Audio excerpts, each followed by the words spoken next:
Potentially, yes, but with the rising cost of fuel in Canada, it may not be the best option depending. But if we talk about the public education school, is there any quite difference between the big city and the small town? Leasing is a great option, I guess, if you do like to have a new vehicle often, if you like the lower payments, and you like to have warranty all the time.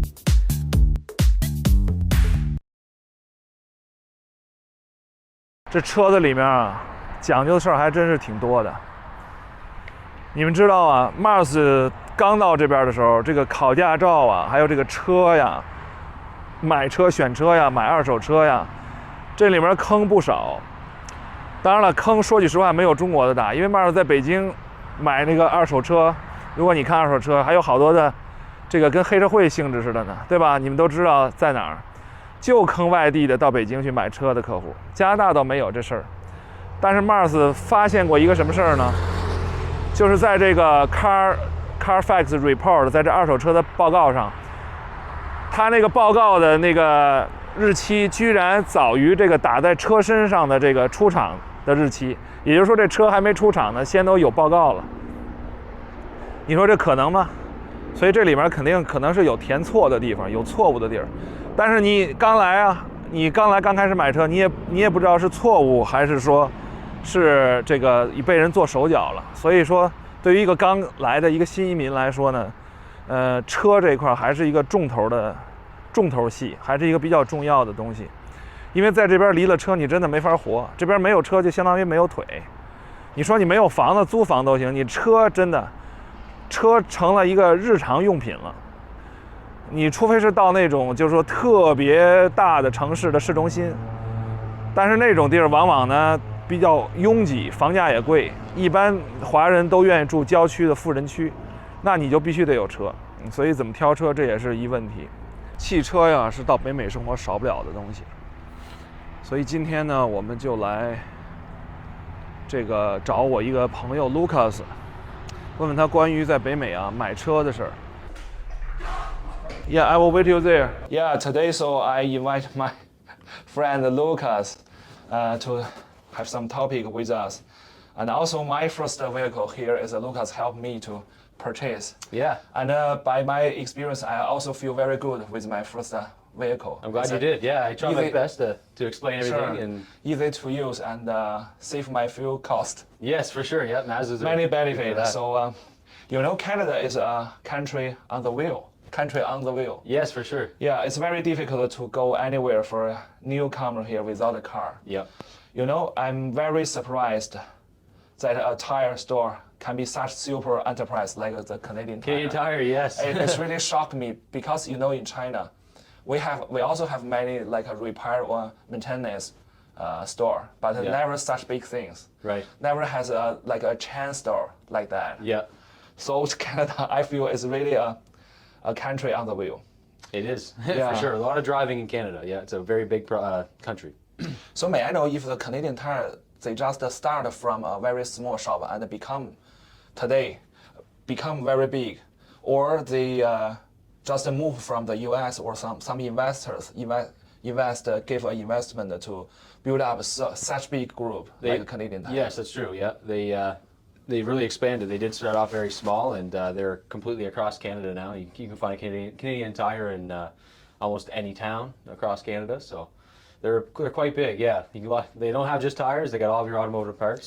So that's we can see that's the local enterprise. Yeah. Local Canadian enterprise. Exactly. Yeah. Grow up in Canada. Yeah. Oh, yeah. That's Yeah. very great. Okay, today so my first question is. How could a newcomer, pick up their first vehicle? I also have the question. Should I directly buy a pickup truck? That's very popular in the North America. Mm-hmm. Consider for future use, like towing something like that, towing a motorhome, a trailer, when you live outdoors. Or another way is just like what I did, buy a smaller one, right? A hatch or a sedan, then change it after a while. If go the second way, how long to resell my car if considering save the maximum value Right. for owner? So there's a lot of factors that go into an answer to that question. So you first said, should I buy a pickup truck? I Yeah. mean, pickup trucks are great. They, they can do a lot. You got the bed of the truck where you can put anything in, any lumber, Yeah. any kind of tools, stuff Yeah. like that. And typically they tow more than most other vehicles, right? Yes. So potentially yes, but with the rising cost of fuel in Canada, it may not be the best option Pretty high. depending on your budget and what you need for a vehicle. So in your case, you got a brand new Mazda 3 Mazda 3 Sports. that you have full warranty. Yes. Very good on gas. Yeah. Very good. And very well. Around eight per how to say per liter. 8 liters per 100,000. Yeah, 8 liters per 100 100 kilometers. Yeah. Yeah. 8 You liter. actually can get that lower too. Oh, really? Yeah, you might be using your pedal a little bit too much. Yeah. Sorry, I have a little bit heavy foot. Yeah, me too. Okay. Yeah. But yeah, so like, you could go either way. I guess it depends on what your needs are. So when you come into Canada and you're looking for your first vehicle, first thing you should do probably is go to your local, depending on the province. Here in New Brunswick, you'd have to go to Service New Brunswick and get a client ID, Yes. which is the first step into getting your license in Canada. Client ID will allow you to buy a vehicle here in New Brunswick. I'm not 100% sure what all the other provinces' requirements are. That's the first step in New Brunswick. And then you would want to come to your local dealership. If you come to Brunswick, come see me at Atlantic Mazda. Sure. We have No lots of problem. options. I just found in many Canadian families they don't have only one vehicle. Yeah, usually, I mean, on have average. a pickup truck and another smaller. Yes, so. For the daily, right? Exactly. Buy grocery. Yep. You want the grocery getter that's good on gas and that you don't need the towing and all of that. And then if you have the need for towing and more capacity, then you might want to go for a pickup one. truck or maybe a bigger SUV that can also tow a lot because trucks aren't always the best option. A lot of bigger SUVs can tow just as much as a truck. So it depends on your family size and what kind of functions you need in the vehicle. If you ask me, I prefer a pickup truck because after I come here, I found the Canada lifestyle making me a handyman. So sometimes I need to really tow some heavy machine equipment, something like that. So pickup truck, for example, I need a long ladder from the Home Depot. Then I cannot to drive a SUV to do that. So pickup truck in your scenario would be better. Fix up your home, something like that. Yep. Do some back things. There's a lot more rural areas in Canada rather like in China. You're very populated in cities, and so you don't necessarily you don't really need all of that. So Yeah, you're quite right. In China, we live in the big community. We live in the candles. Yeah. So no need to buy a pickup truck. Also in China, many pickup fans, they are regulated, very strict regulated by the city. Okay. They cannot drive in the center downtown. Really? Huh. Really, you will get Because it's punishment. too tight, too small. And generate too many Emissions? Smoke. Emission, Smoke. yeah. Emission. Smoke.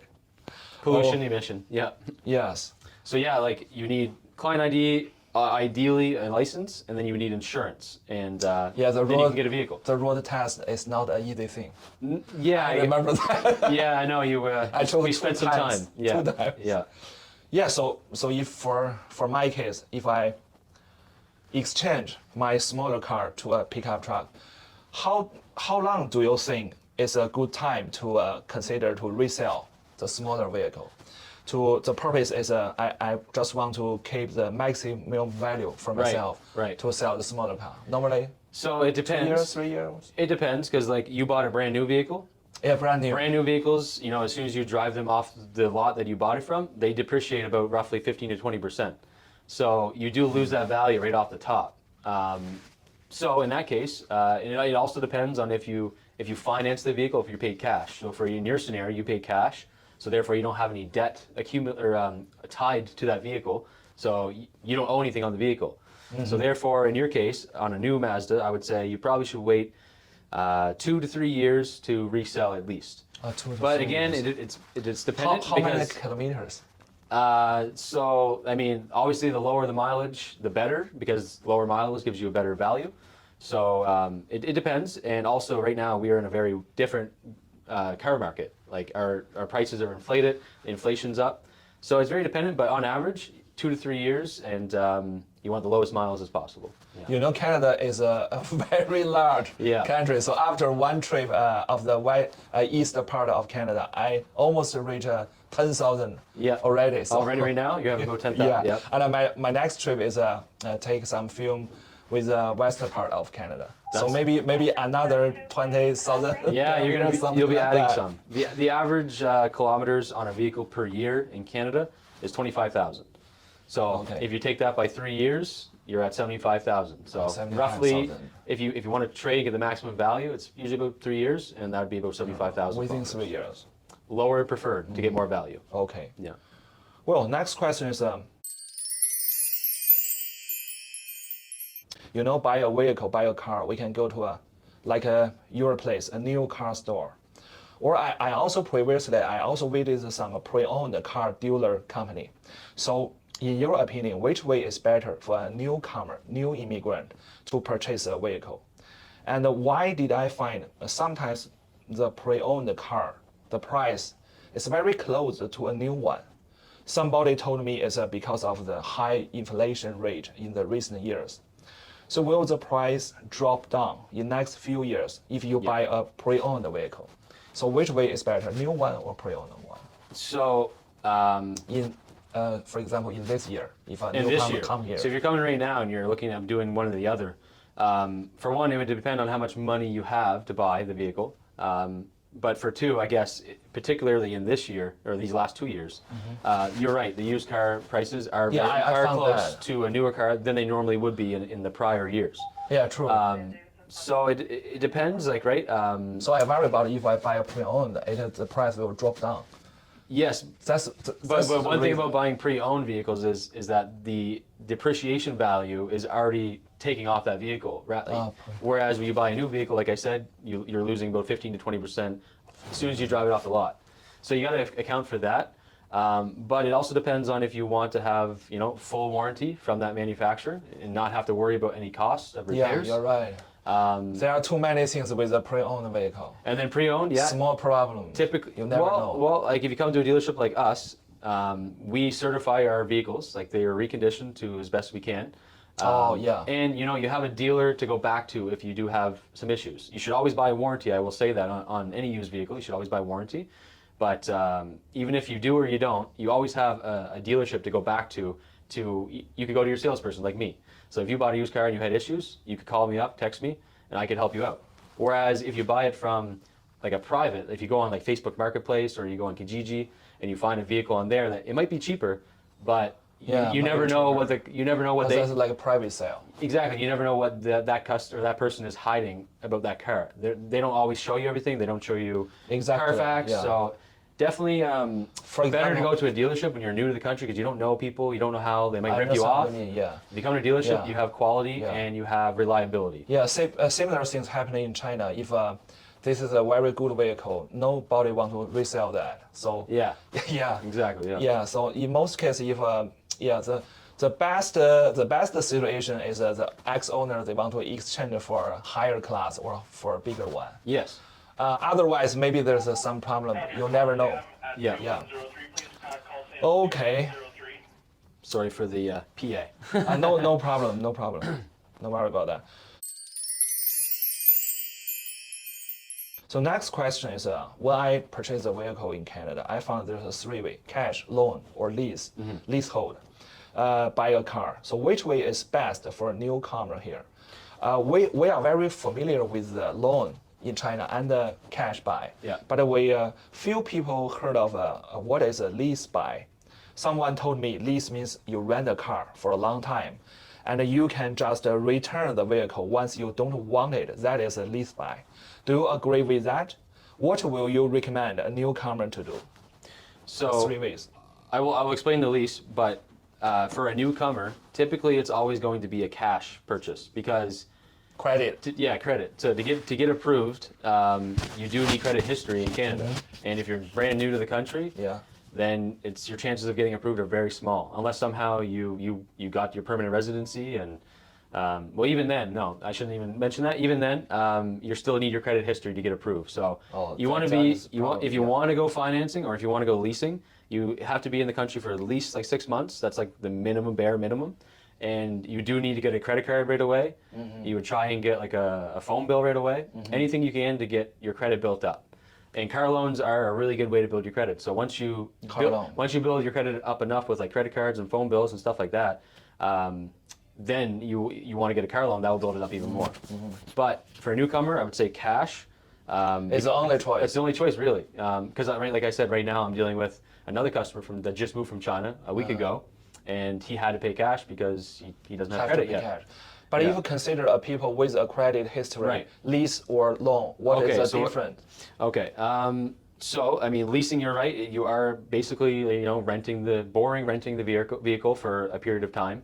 Typically, it's 3-4 years. Some people go up to 5 or 6, but the sweet spot's about 4 years on a lease. So you rent the vehicle for about 4 years. It's always a lower payment than financing. So if you compare the same vehicle with the same price, leasing will always give you a lower price because you're renting, you're not owning it. So you get a lower payment. There is benefits. So you get a lower payment, and typically when you return the vehicle, you come out with some equity. So like your trade-in value typically is enough that your lease amount that you owe is more. So therefore you would have money to go into a new lease if you want to pick up a brand new vehicle. So at Mazda, just like a transfer to a new lease. Yeah, so at Mazda, like especially recently in the market, the cost of appraised vehicles is higher.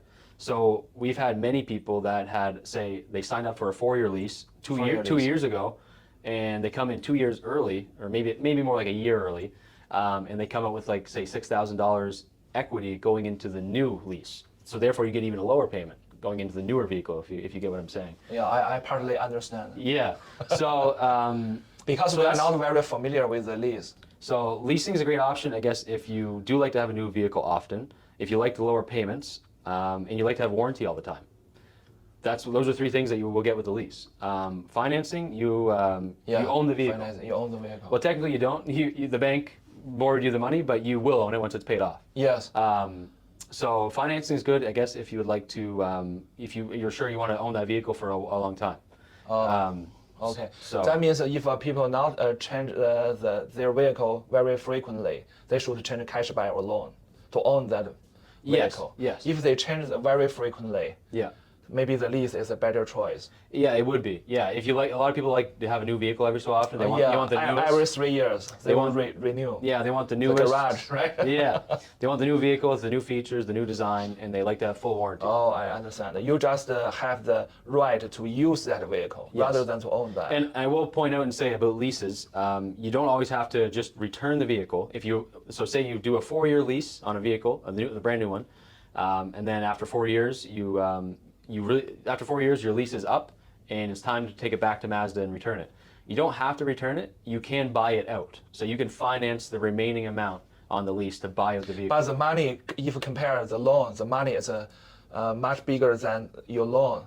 You make a loan on a vehicle. It will be way smaller. Yeah. Way smaller. So for example, you mean the lease is way smaller? Yeah. Well, I mean, you pay a percentage of in those 4 years. Like you pay off like probably almost half the cost of the vehicle.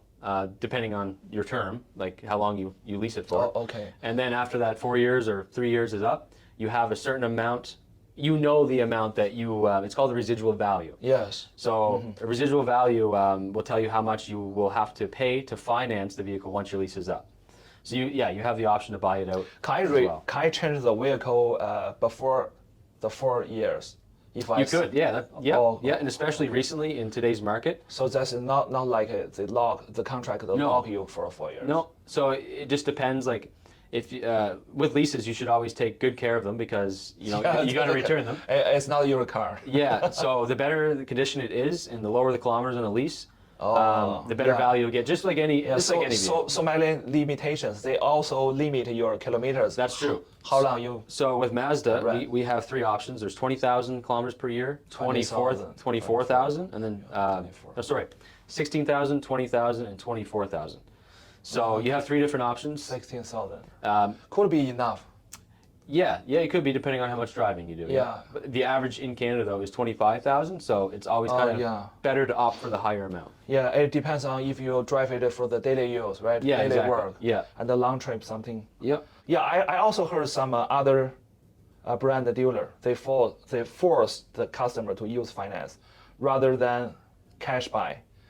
for some of their high demand and shortage supply models. Yep. So may I know if a newcomer suffers that situation? Is that legal to charge the extra fee from the buyer, or they force the buyer to use the mortgage? You cannot buy. You cannot make a cash buy.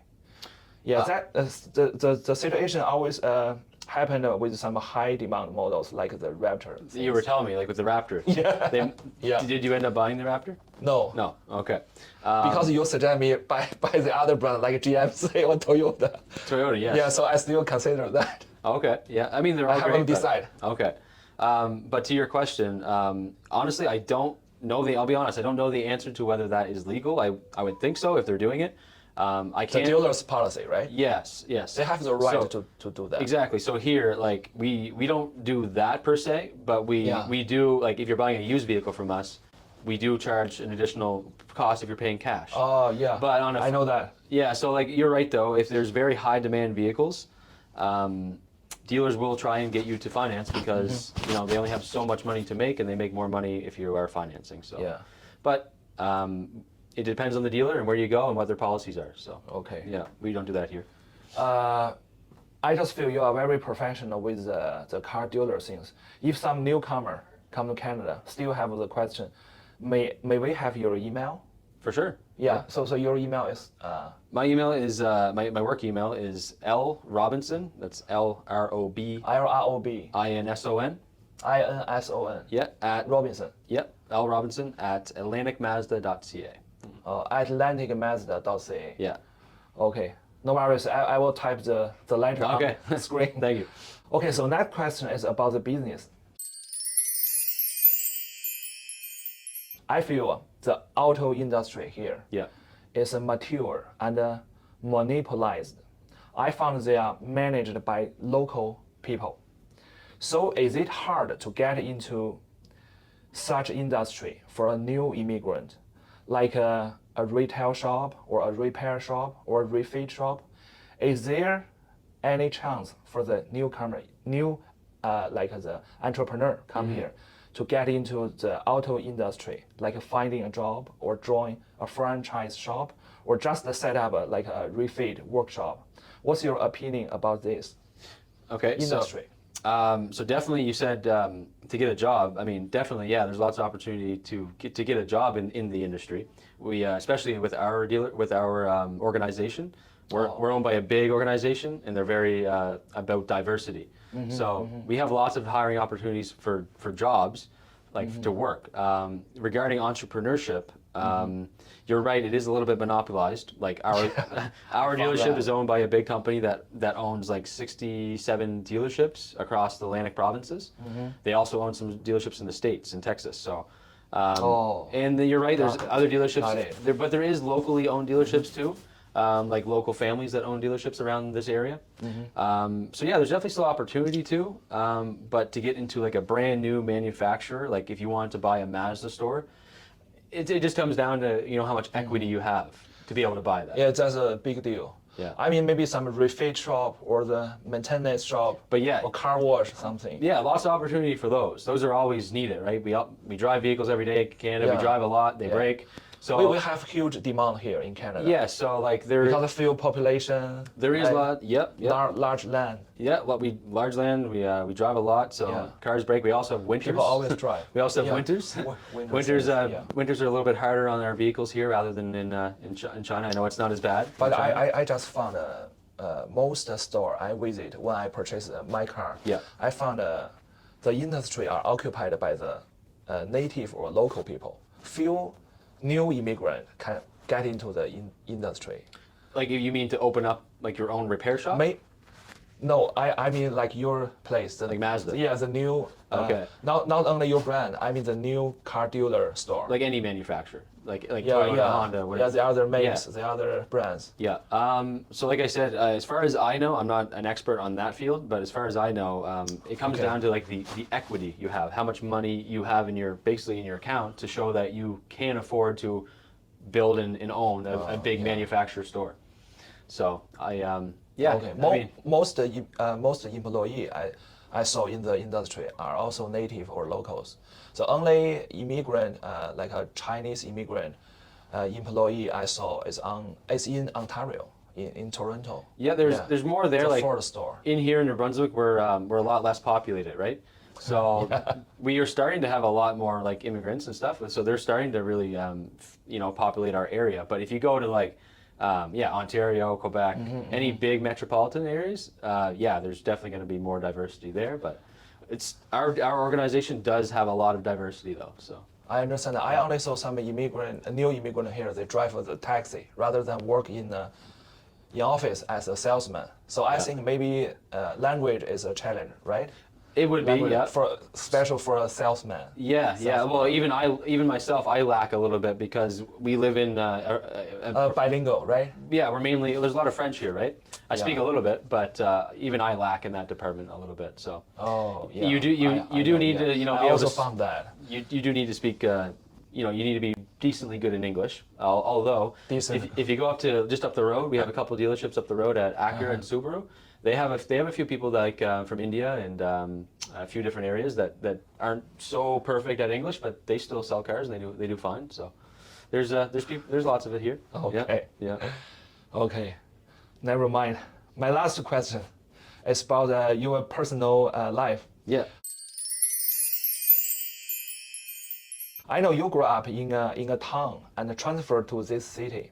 What I can see in opposite, the immigrant, some Asian immigrants, they move from a big city, even metropolitan area, to a small sized city here to look for a gentle pace of living, look for a slow life. So what do you feel about this? Consider the aspect of raise family, children education, consumption cost. What do you feel?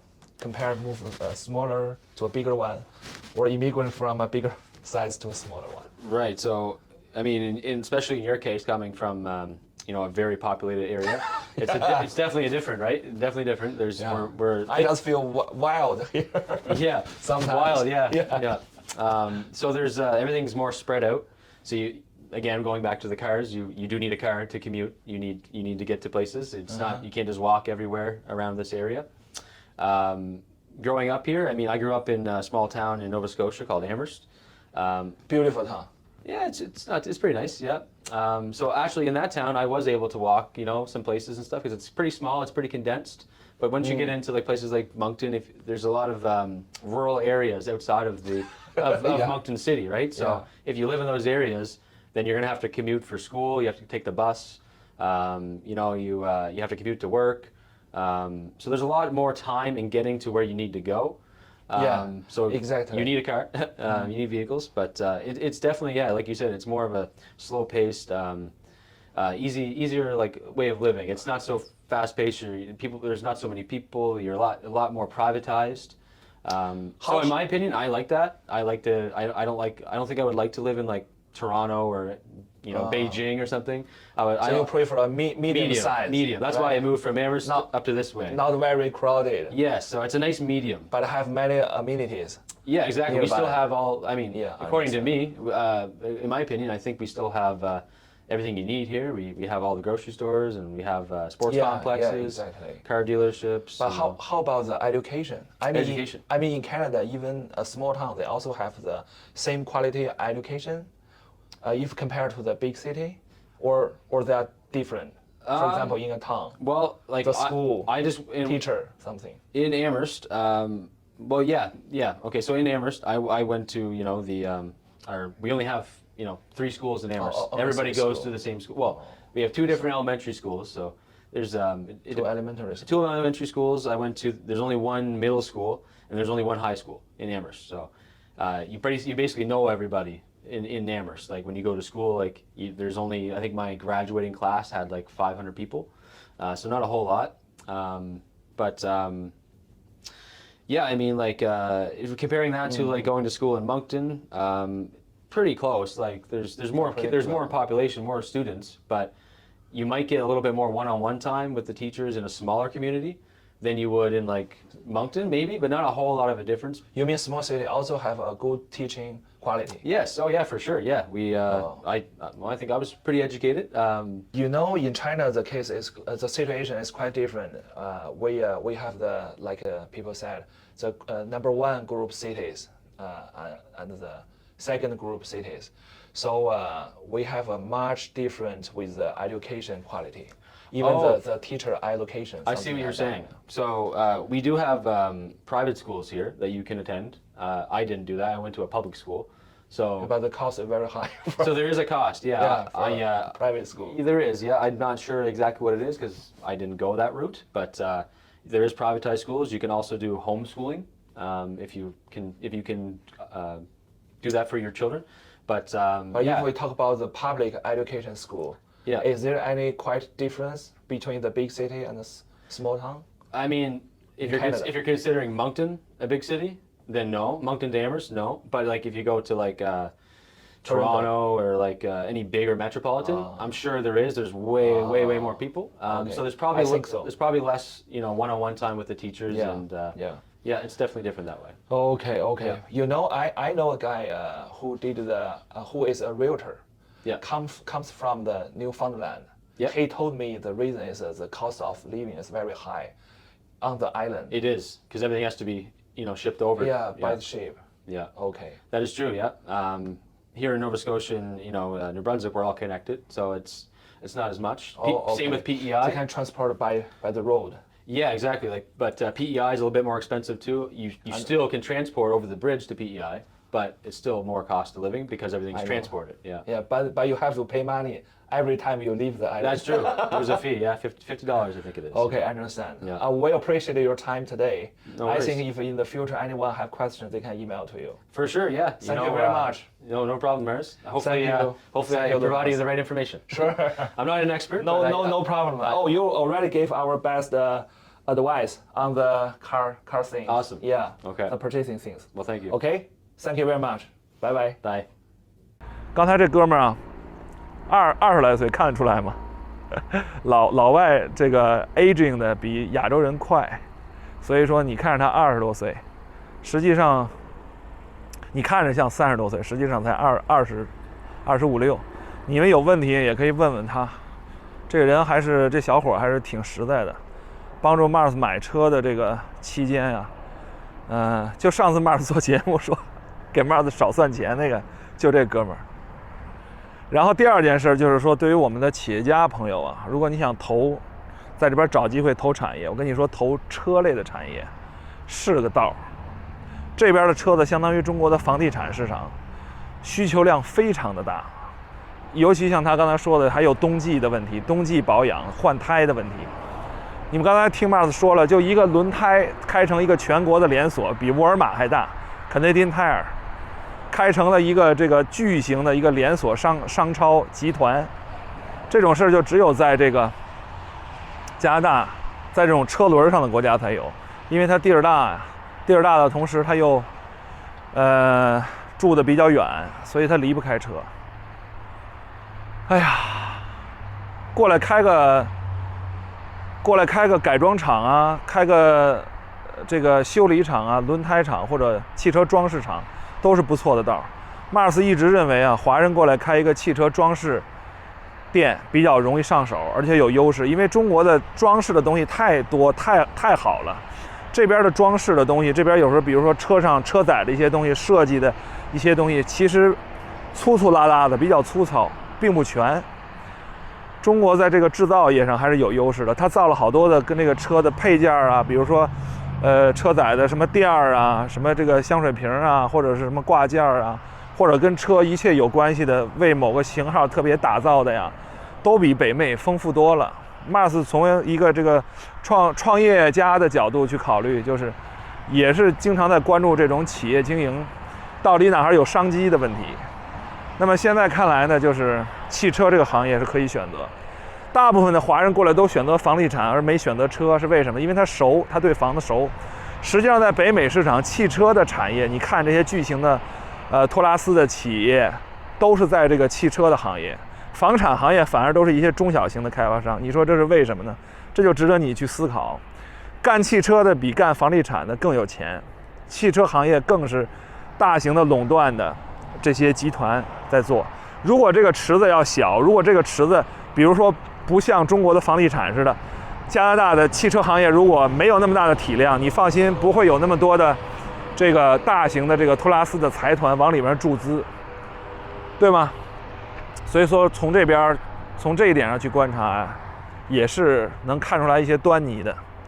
汽车行业是一个行业，汽车行业你别去搞这个制造或者是怎么着，这边开一个 4S 店如果开起来也是非常昂贵的，但是开一个你有优势的，比如说从国内你可以进货的，再到这边做这个改装啊，做这个装饰啊，这些东西是有优势的。这些东西中国的产的东西是绝对是有优势的。这个创业呀，或者说是进入汽车产业这个行当啊，没有那么容易。创业移民呢，如果是跟汽车相关的呢，我觉得老外也看得懂。